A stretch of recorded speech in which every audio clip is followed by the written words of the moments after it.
আসসালামু আলাইকুম। ষষ্ঠ শ্রেণীর প্রিয় শিক্ষার্থীবৃন্দ, আজকে আমরা সলভ করতে যাচ্ছি মডেল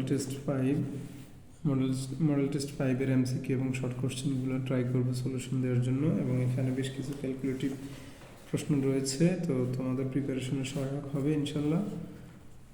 এখানে আমরা শুরুতেই 1 নম্বর সমাধান করব। 1 নম্বর প্রশ্নে বলেছে হচ্ছে একটি সমীকরণ দেয়া আছে, সমীকরণটির সমাধান নিচের কোনটি, অর্থাৎ সমীকরণের সমাধান কোনটি মানে হচ্ছে কি চলকের মান নির্ণয় করতে বলছে। তো এখানে চলক হচ্ছে এক্স, তাহলে আমরা এক্স এর মান বের করব। কেমন? তো আমরা সমীকরণটি লিখে নিব। সমীকরণটি দেওয়া আছে x minus x equal 2 into 12 minus x. এখান থেকে সমাধান করতে হবে, সরলীকরণ করতে হবে, করে আমাদেরকে এক্স এর মান বের করতে হবে। এটাই হচ্ছে নির্ণয় সমাধান, যেটাকে বলা হয় সমীকরণটির মূল সমাধান, মূল বা বীজ যাই বলুক না কেন, এটাই হচ্ছে মূলত হচ্ছে কি চলকের মান। এই তিনটা হচ্ছে কি চলকের মান নির্ণয়।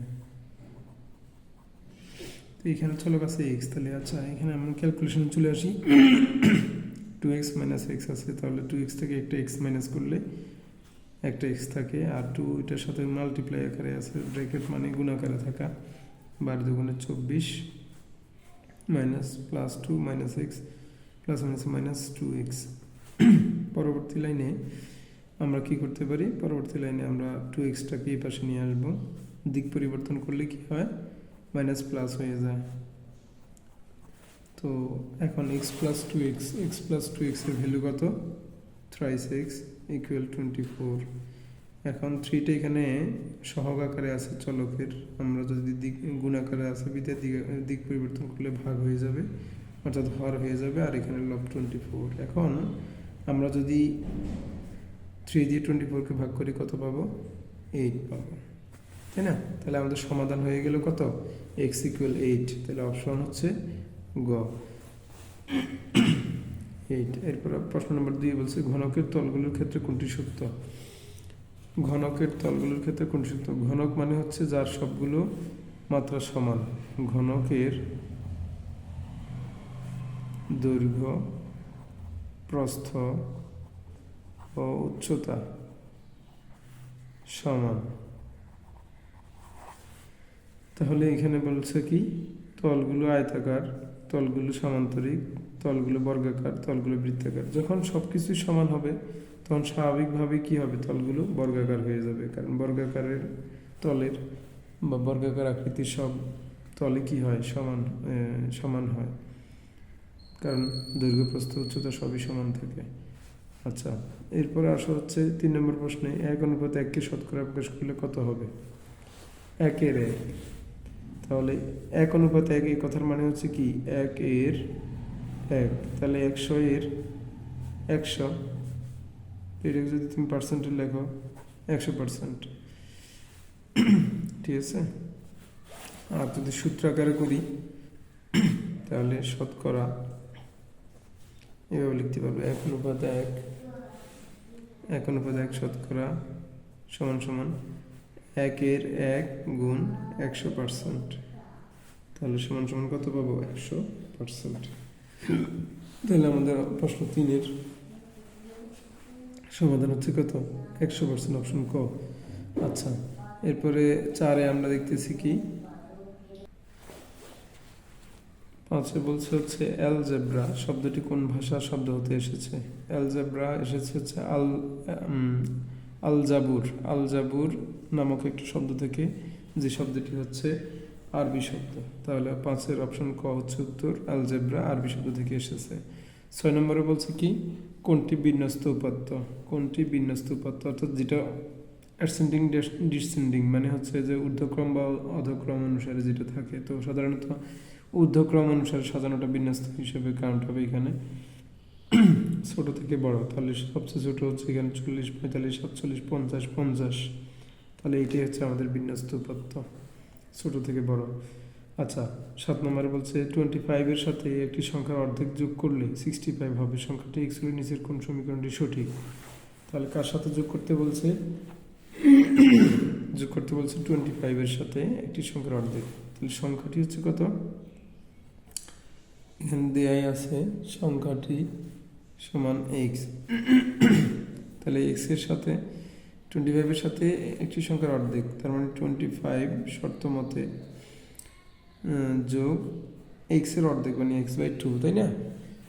25 এর সাথে x/2 যোগ করলে কত হবে? 65 হবে। তাহলে নিচের কোন সমীকরণটি সঠিক হবে? তাহলে এখানে দেখো তো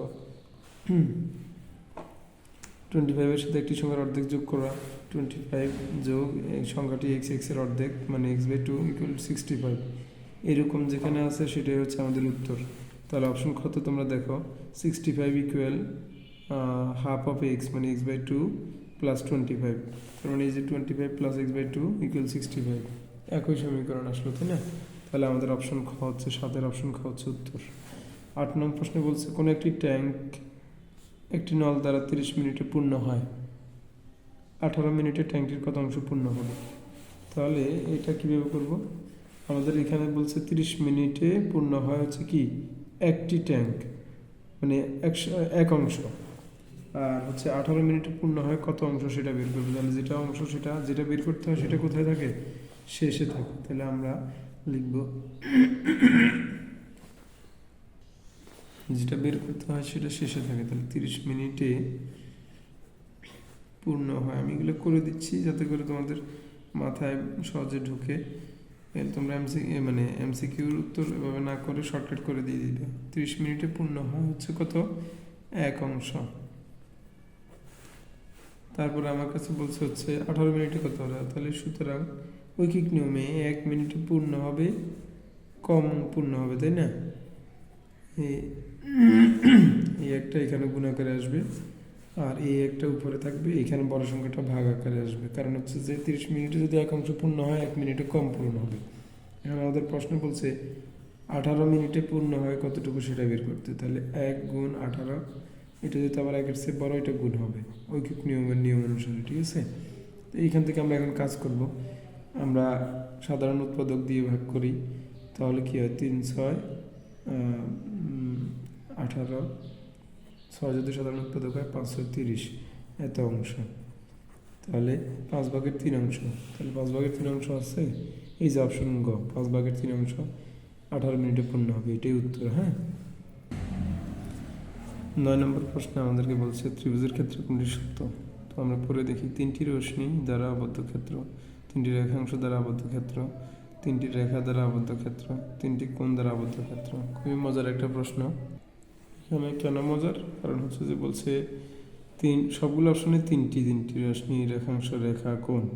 তাহলে এই যে রশ্মি, রেখাংশ, রেখা, এই 3টার মধ্যে পার্থক্য না জানলে কিন্তু এখানে ভুল হয়ে যাওয়ার সম্ভাবনা আছে। আর হচ্ছে কোণ, বলছে 3টি কোণ দ্বারা আবদ্ধ ক্ষেত্র। হ্যাঁ, 3টি কোণ দ্বারা আবদ্ধ, কিন্তু 3টি কোণ আছে, তার মানে এই না যে 3টি কোণ দ্বারা আবদ্ধ।